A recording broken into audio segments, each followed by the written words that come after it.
Okay. Itamek Skanatoni. Good morning. It is just after 8 o'clock in the AM on Saturday, May 23rd, 2020, in the lunar cycle Opposite Satos, the flower moon. And I'm just out of bed and just on the road.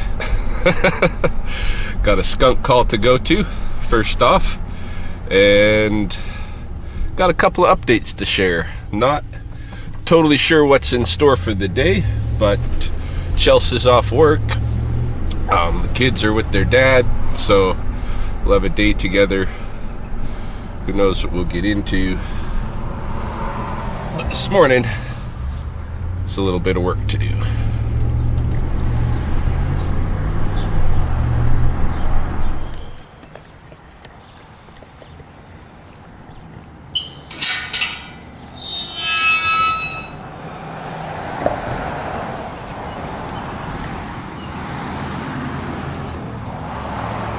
Good morning. Hi.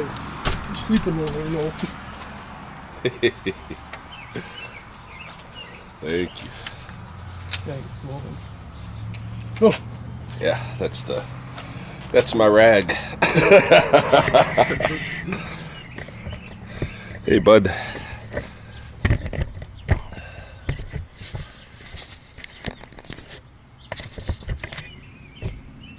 Stays up. Oh, you take pictures of those? Yeah, little videos.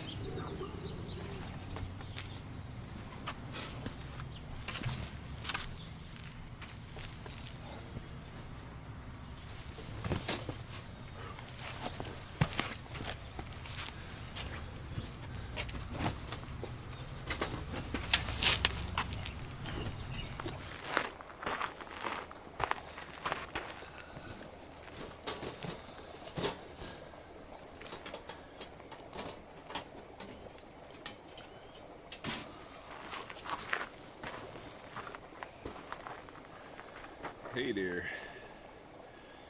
big skunky.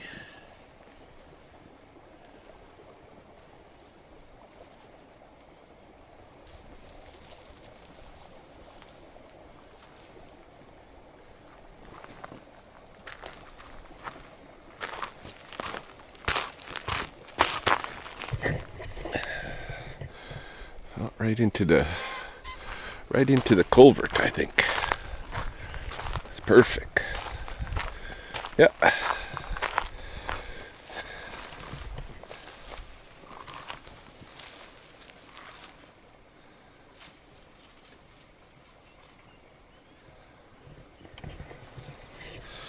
Hopefully nobody else is in there already.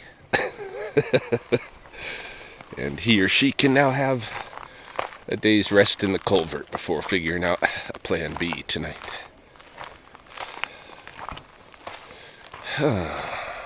Wilderness Park. Could go for a hike here, but I'm thinking, well, yeah, let's go for a hike here, because Spopikami is, I'm going to visit there tomorrow anyway.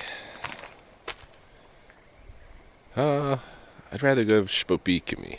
Yeah, let's go to Spopikami, and then I'll give a couple of updates as we go see what's going on over there with a quick round.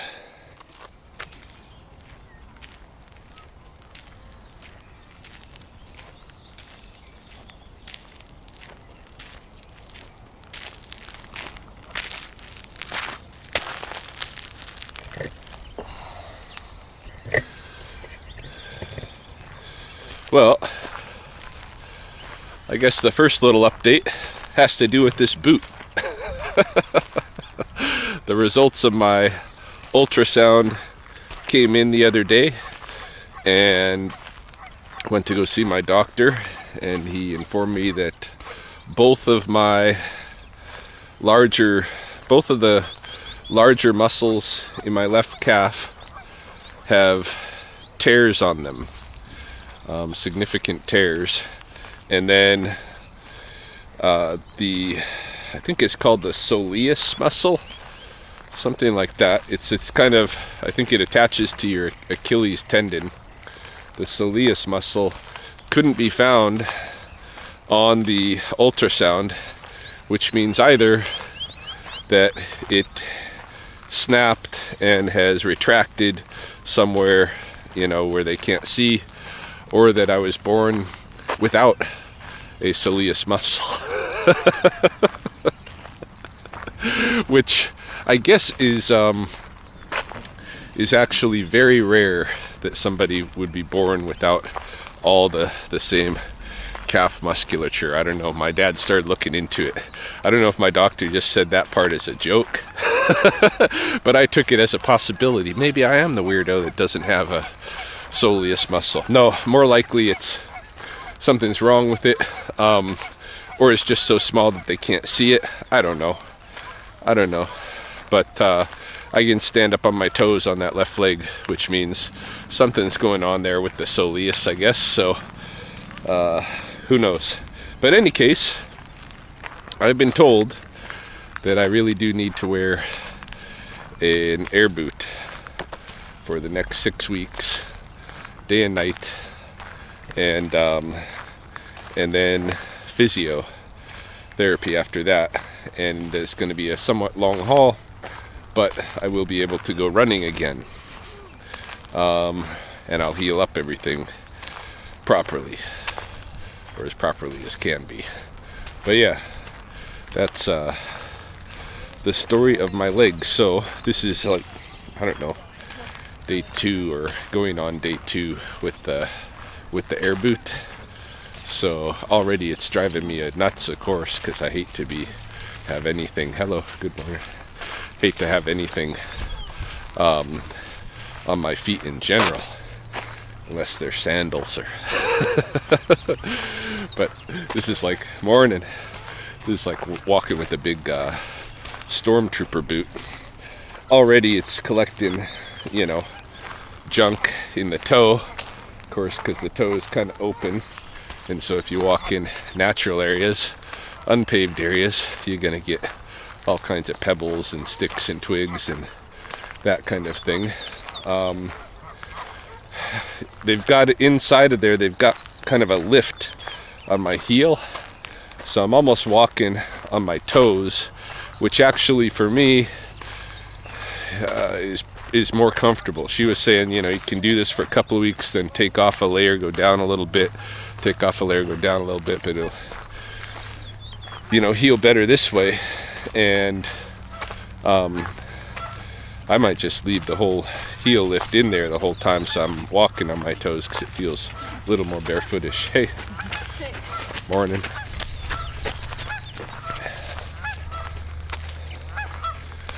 So yeah, there's that.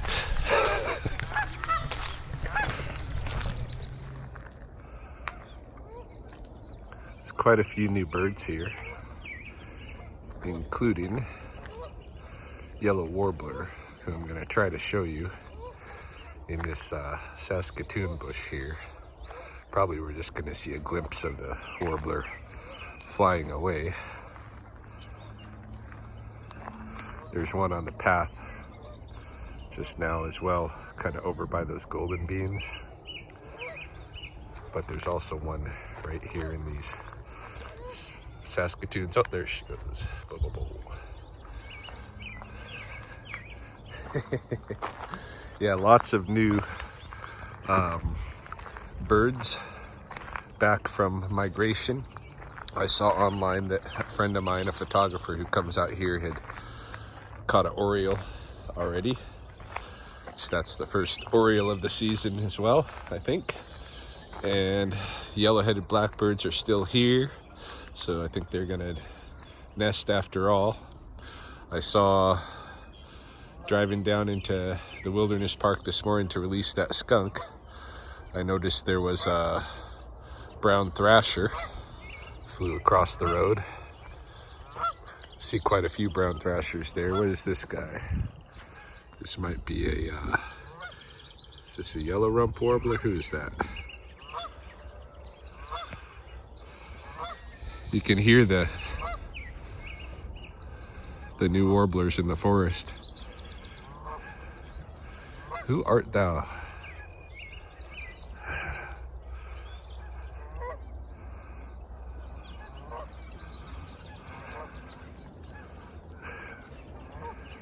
Takaki sto. I always forget to speak their language. Frog's still croaking.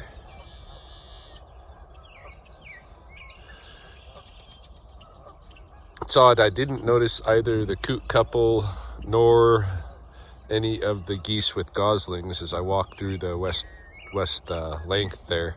They might be on the wet meadows, so that's a possibility, but my last visit there was kind of super families of geese starting to come together.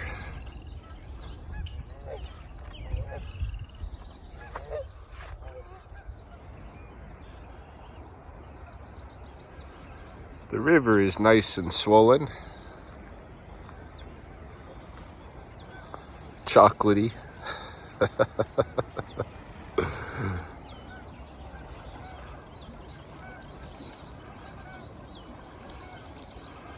Full of interesting flotsam as well as opportunists.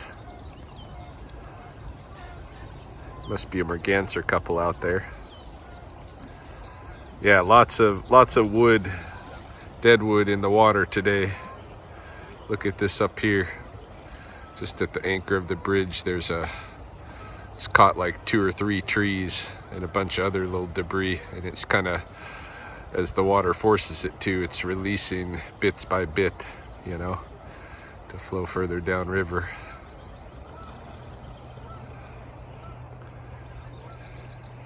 Everything is just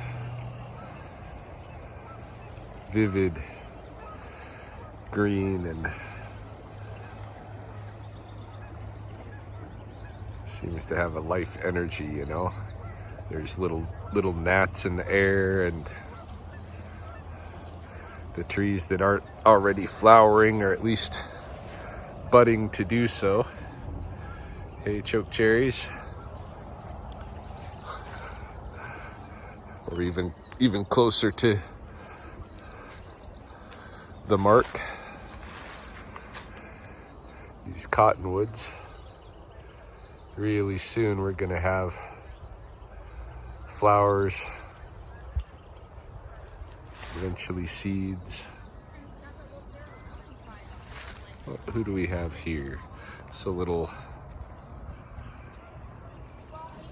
who is that? Little sparrow of some kind.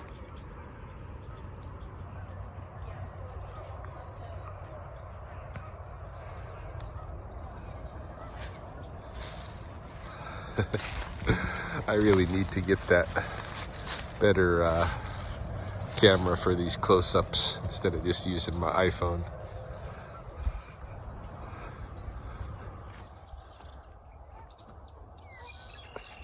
Dropping down into the forest main. I'm aware of a few different sounds. One of them is an odd sound coming from this boot. Hope it's not gonna break the boot for me to practice my lifestyle a little bit. Yeah, the other sound is that whistle.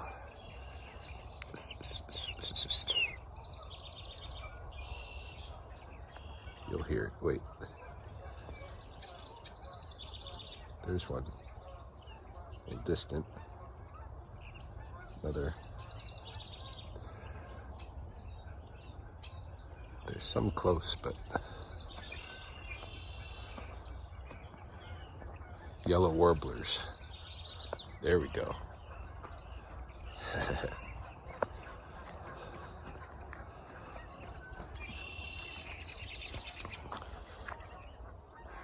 A dove.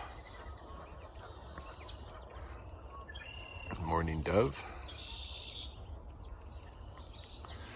They're kind of recent returns.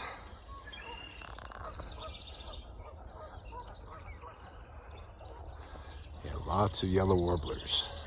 I am not yet hearing, that's a dove couple actually. I'm not yet hearing any Orioles. But I got my ear out for them. This is where I might encounter them.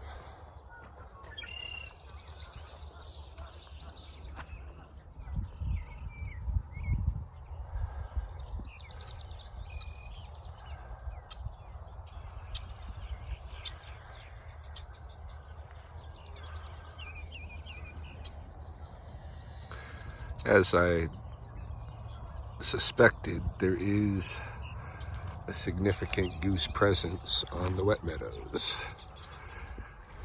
Just as we pass through these burned bullberry here, we'll see there's quite a few geese and hopefully one of the little families.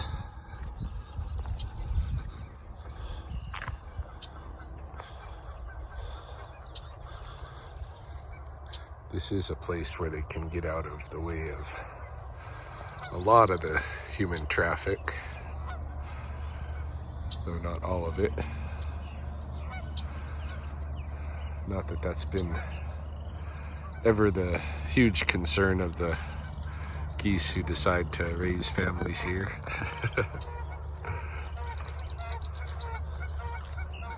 I'm not seeing goslings yet.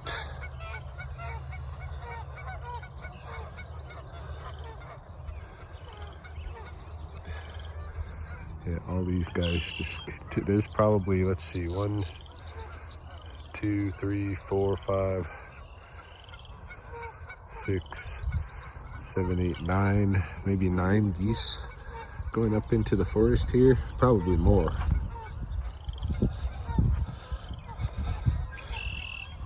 Chorus frogs busy back here in the sub pond.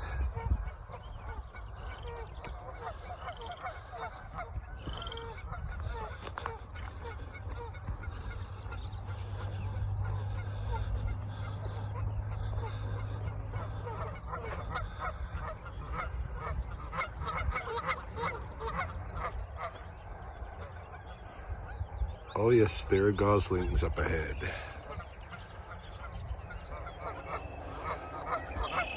They are ahead of that line of geese there in the grass. I wonder if this is one of the super families, and if they got like a big wave of goslings right in front of them, we'll kind of skirt around and take them from another angle.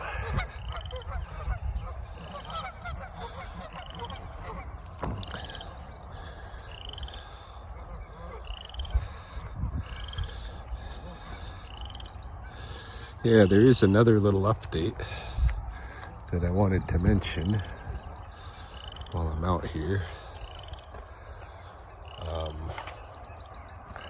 But we'll look at these. Look at this. That's pretty cute.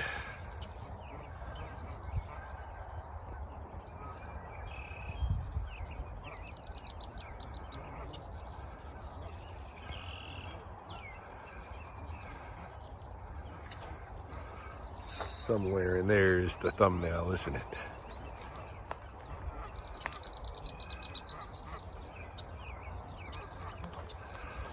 I'm gonna have to pause and take a picture. No. The angle changed, the light changed. I never did get the same kind of really nice silhouetted goslings in the sunlight. Is what we were seeing there. A couple of these geese only now deciding, oh, something's wrong with this guy.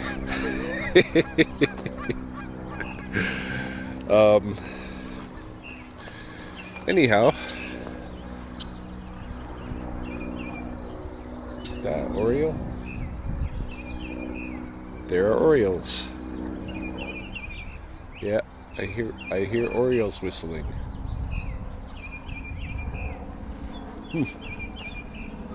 Hear that little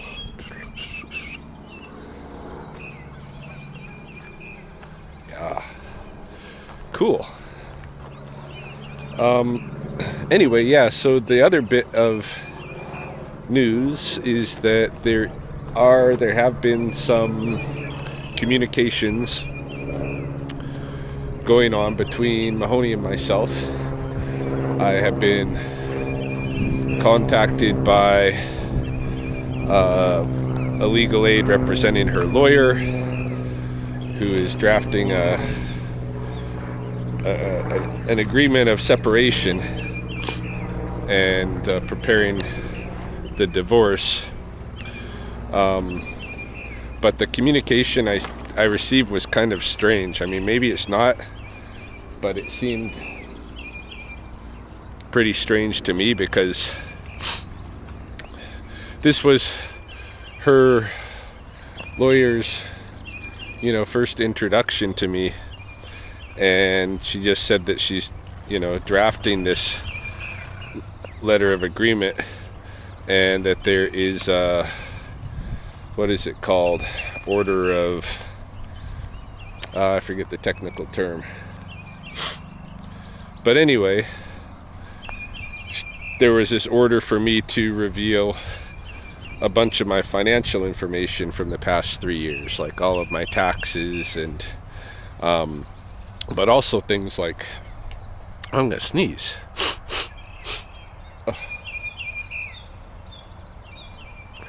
Not supposed to sneeze during COVID.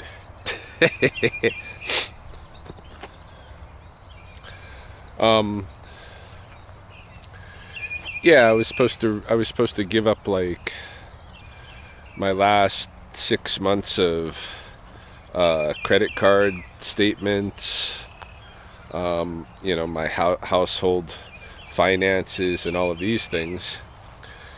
And there was no like context other than she's drafting a letter of separation. There was no context for me to understand why she would be asking about my financial information, given that Mahoney makes more than me. So and has for several years. So I don't know what's going on there, but I basically asked them to clarify what's the intentionality, is this are they intending to mediate an actual agreement? Because if so, I should be consulted before there's a draft of that agreement. What is the being agreed upon? This is like, she's approaching it like it's a treaty, like the government of Canada or the United States, the Queen or what have you, going to meet with the tribes. This is what they did. They already had their agreement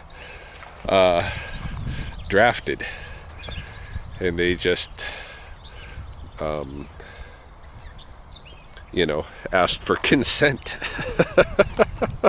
Basically, people didn't know what the fuck was going on. I don't want that to happen. There's another family of geese up ahead of me with goslings. You're not gonna be able to see them with this vloggy camera, but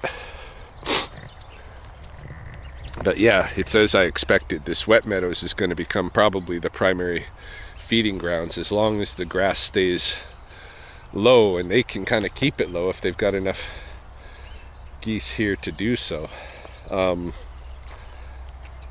Yeah, so anyway, I've asked for some clarification, or if there is an actual order, am I going to receive an actual order in the mail, or like what exactly is this?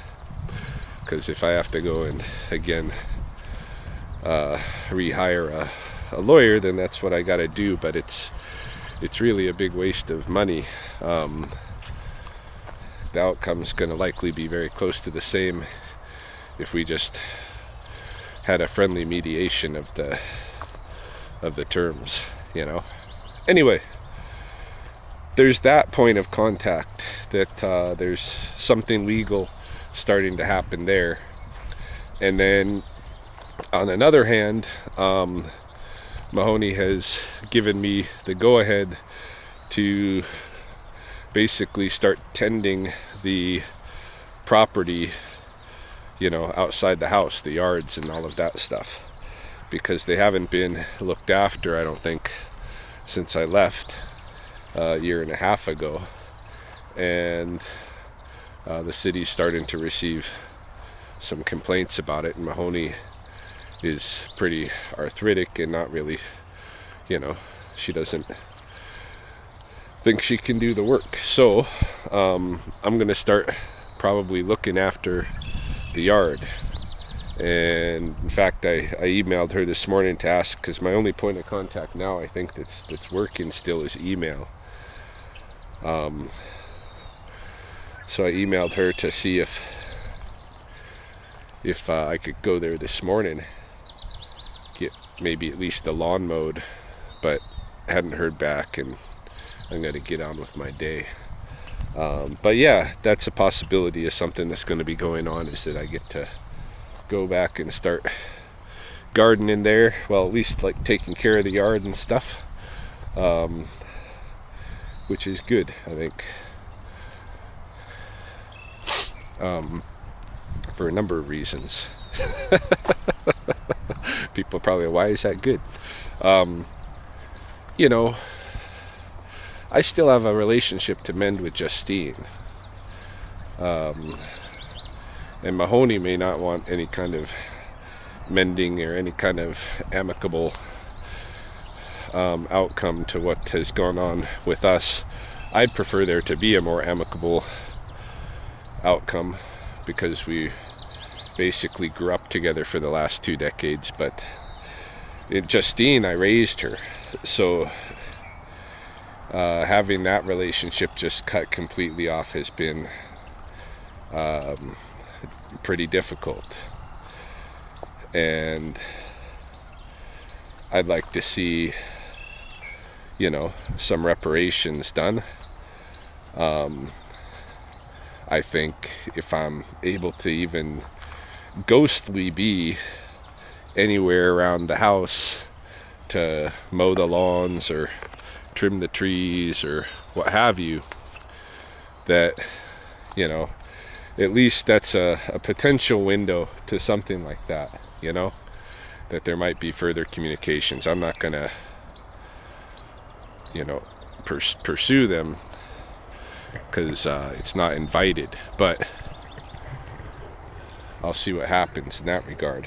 The other thing is just the fact of the matter is that it's my property. I still legally own it, and so while I don't think that I should have to pay the mortgage on it if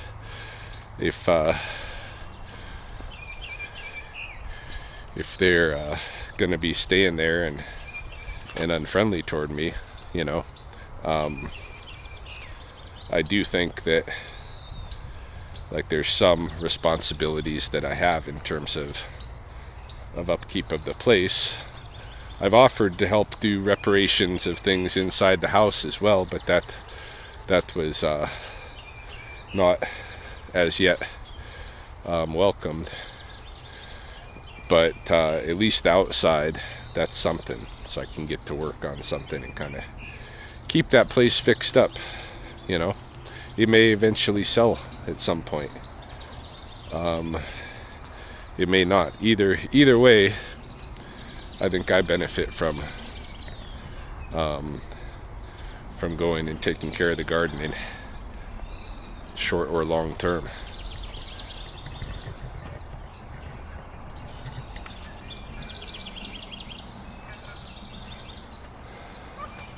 I've been still trying to make sense in my head of the symbolism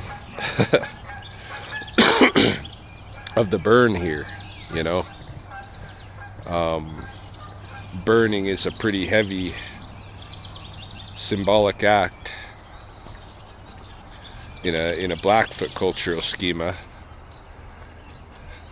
You know, if something like if my hoodie was to get burned, like if I was smoking and accidentally got an ash on my hoodie and it burned a hole in it, burned a little piece in it, didn't even have to be a hole, it's just a burn, you know. If your clothing has been burned at all, even the tiniest dot, you know it. It's changed it. And you know, in the Blackfoot protocol, it's basically understood as it's been claimed by the sun, and should be you're now going to give it back. Okay, so people would make offerings of anything. That's even the smallest burn, right? When a place burns, it's interesting, you know, because the burn is not necessarily bad, you know, like being claimed by the sun is not necessarily, you know, but in most cases it's death, you know. But that black can be protective as well. You know, there's a black paint that's used ceremonially, and it's connected with that closeness to the sun. And I don't know.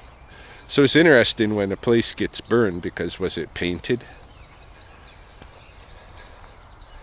And if it was painted, why was it painted? You know, I mean, the obvious reason why it was painted was someone was careless with a cigarette out here. And that person may have been here for circumstances related to, most likely were here for circumstances related to the COVID pandemic.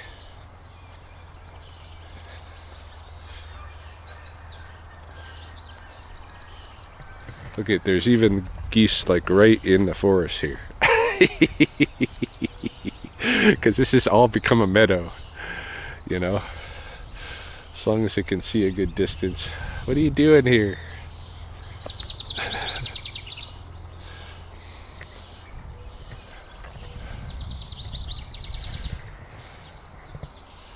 Yeah, I don't know, but my thoughts still turn on the significance of this burn, especially in this period of my life when this place has had so much significance to me in the past, like 15 years or so, through most of the time that Mahoney and I were married. And you know, we really did a lot of our beaver bundle training here. And so, you know, this place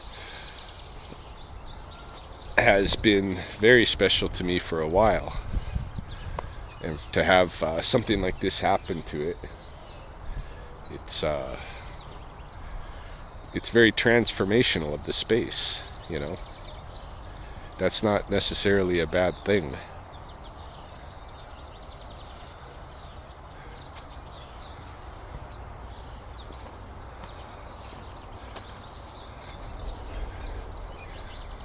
In fact, I don't know what is the reason for that my mind even lingers back toward the good and bad polemic, but that's what seems to happen when you're thinking about things, you know, spiritual. For me, it's also a little bit weird because another big transformation recently was in my 2015 leaving of Red Crow College. You know, my termination at Red Crow College, and subsequently, you know, like the summer afterward, the college burned down. And that college had been a huge part of my life for a while. So, like, I don't miss the, I don't overlook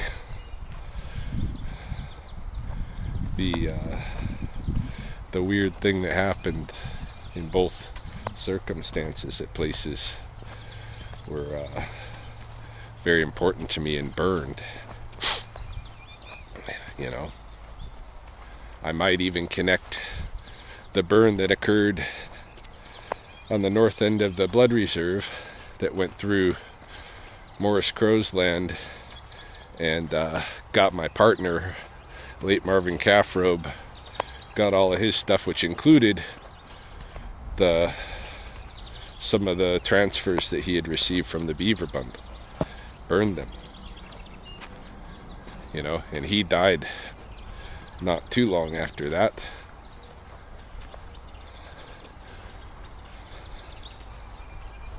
Not that I think it's necessarily all tied up together, but when I see like an event like this has extra significance to me, both because I'm aware of Blackfoot significations and because of my personal history in the last decade or so with fires that have come and affected things that are connected with me. In this case, I'm rather enjoying the experience because I get to see and experience, you know, what emerges, what rises from the place, the new face of the place after the paint subsides, you know. I'll be here.